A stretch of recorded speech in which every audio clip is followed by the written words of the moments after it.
Bonjour et bienvenue dans l'émission Wealth 3.0 où nous discutons des sujets comme la gestion de patrimoine, les cryptoactifs et l'innovation.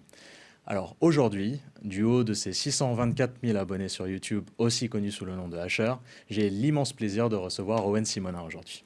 Bonjour. Owen, ravi de te recevoir, merci de venir sur notre plateau. Alors, déjà, on va commencer par le commencement. Tu as déjà fait quelques vidéos là-dessus, mais voilà, un peu pour recadrer ce qui s'est passé au niveau de la SEC il y a une dizaine de jours qui a attaqué frontalement Binance et Coinbase. Voilà, l'idée étant un petit peu pour notre audience de leur expliquer un peu le cadre de ce qui s'est passé, mais surtout, comment est-ce qu'aujourd'hui la France et l'Europe sont sur des domaines qui sont complètement différents, et surtout, est-ce que ça va impacter les Français à terme ? Ça fait beaucoup de questions. Pour le coup, le cœur de la guerre, c'est la qualification des crypto-monnaies aux États-Unis. Et justement, on parlait de cadre, c'est ce qui manque aux États-Unis et ce qui ne manque pas en Europe. Un cadre pour les crypto-monnaies. Et ce qui fait que depuis la création de Coinbase en 2013, si je ne dis pas de bêtises, les crypto-monnaies n'ont jamais vraiment eu de cadre réglementaire précis dédié aux États-Unis. Et donc aujourd'hui, la Security and Exchange Commission, donc le régulateur américain, commence à revenir sur certaines crypto-monnaies, certains produits également basés sur les crypto-monnaies et décide depuis très peu de temps, puisque c'est suite à ces décisions qu'ils se sont permis d'attaquer Binance et Coinbase en justice, décide que certaines crypto-monnaies doivent être considérées comme des securities, qui sont des titres financiers et qui auraient normalement dû nécessiter un enregistrement préalable auprès du régulateur. Et donc, le régulateur se réveille et ça pose un très gros problème aux grosses entreprises américaines qui, pour le coup, ont toujours joué le jeu, ont toujours mentionné et précisé quelles étaient la nature de leurs produits et la nature de leurs services. Et cette requalification vient parce que la SEC, contrairement à l'Union européenne, n'avait pas créé un cadre exprès pour les crypto-monnaies.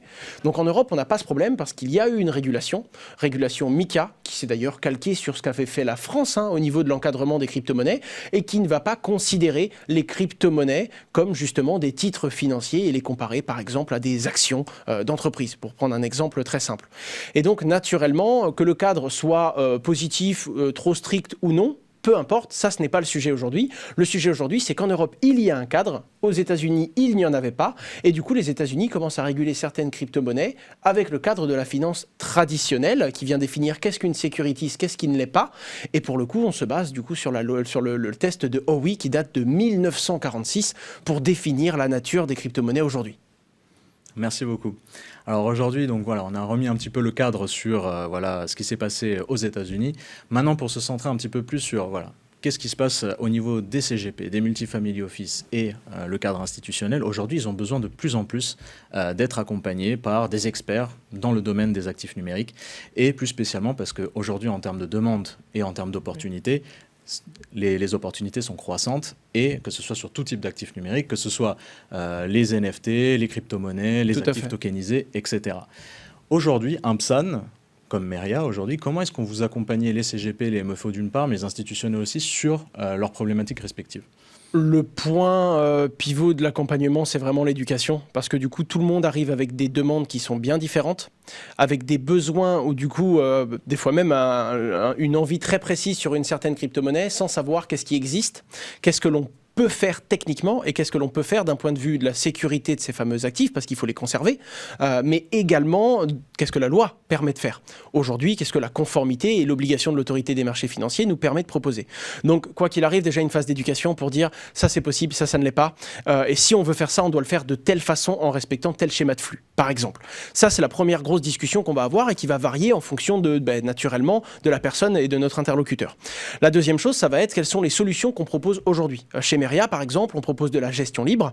On propose également des mandats sous gestion avec différents types de mandats, avec différents profils de risque, ce qui ressemble du coup aux mandats sous gestion de la gestion financière plus traditionnelle, mais également des fois des demandes un petit peu plus personnalisées, dans le sens où certains vont simplement nous demander, ok, nous on aimerait pouvoir gérer tel et tel asset pour nos clients, mais on n'est pas PSAN, alors on a besoin d'un schéma de flux qui soit conforme aux obligations légales, ou encore des institutions financières qui viennent directement chez nous pour nous dire, nous on aimerait distribuer les produits de Meria à nos clients, comment est-ce que l'on peut nous distribuer vos produits en marque blanche.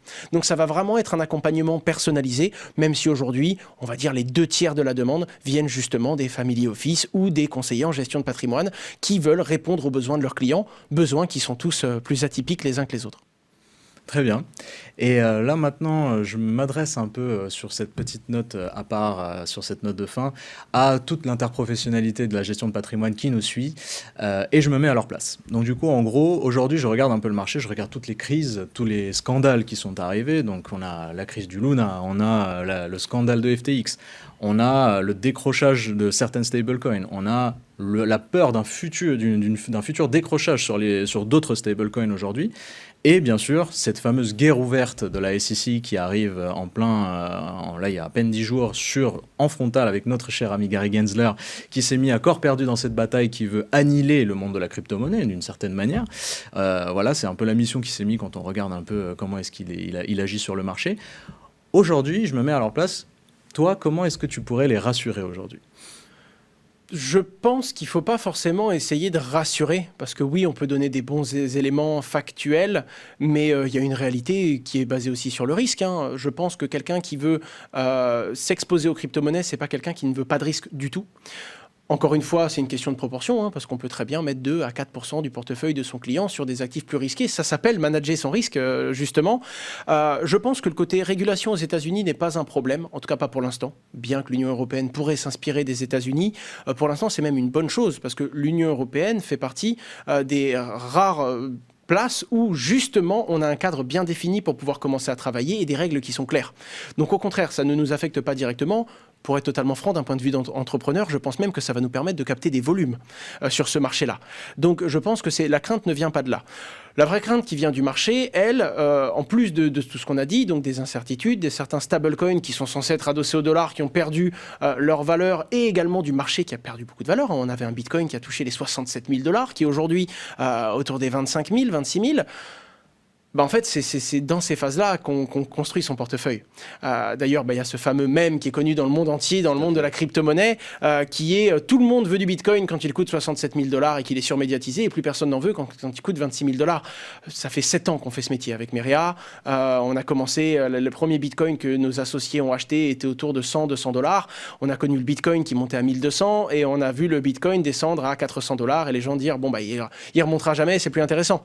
On l'a vu, on l'a vécu en tant qu'entreprise, passer de 400-500 $ à plus de 20 000 $, et on l'a vu retomber à 3-4 000 $ au début de la période Covid, et entendre des gens dire oui, ça y est, c'est fini, c'est terminé.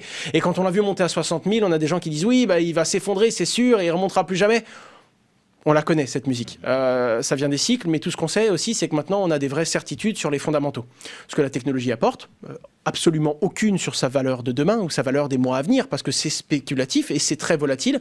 Par contre, sur une tendance long terme, 3, 4, 5 ans, on pense réellement que la technologie va continuer à créer des usages et va se valoriser. Et donc, naturellement, le fait qu'il non seulement il y ait une baisse des prix, c'est naturel parce que c'était attendu.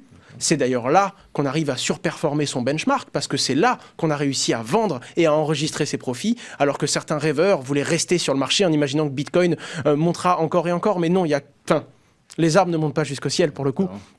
Et c'est également quand les marchés perdent de la valeur qu'on va réussir à se repositionner intelligemment. Donc non seulement se repositionner, et ensuite travailler son portefeuille. Travailler son portefeuille de façon quantitative. Chez Meria, nous, pour être totalement franc, ce n'est pas la gestion active, notre expertise. C'est dans la gestion quantitative. C'est-à-dire que s'exposer et se désexposer au marché, ça fait partie de notre métier, mais on ne va pas prendre des décisions d'entrer et de sortir sur le marché systématiquement toutes les semaines. Nous, on va se positionner sur du long terme, des tendances de fond, des tendances qui sont basées sur les fondamentaux et notre expertise technique, et ensuite on va travailler ces fonds en sécurisant la blockchain, que ce soit à travers le proof of stake, par exemple, le stacking, qui est justement intrinsèque à la technologie blockchain, à différentes blockchains, et qui va nous permettre de sécuriser des blocs et de transformer un Ether en 1,05 Ether à la fin de l'année, parce qu'on aura sécurisé des blocs et participé à ce travail de décentralisation.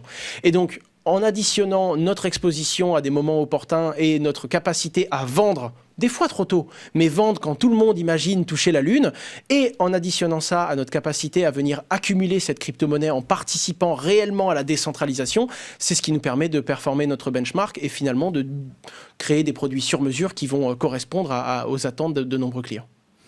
Eh bien, écoute, Owen, merci beaucoup pour toutes ces informations. Et puis, là, je m'adresse à vous. Donc, suivez notre page Décideur Patrimoine sur LinkedIn pour pouvoir regarder un petit peu toutes les actus et tous les contenus que l'on poste et les prochaines émissions de Wells 3.0. Donc, voilà, je vous remercie de nous avoir suivis et à la prochaine fois.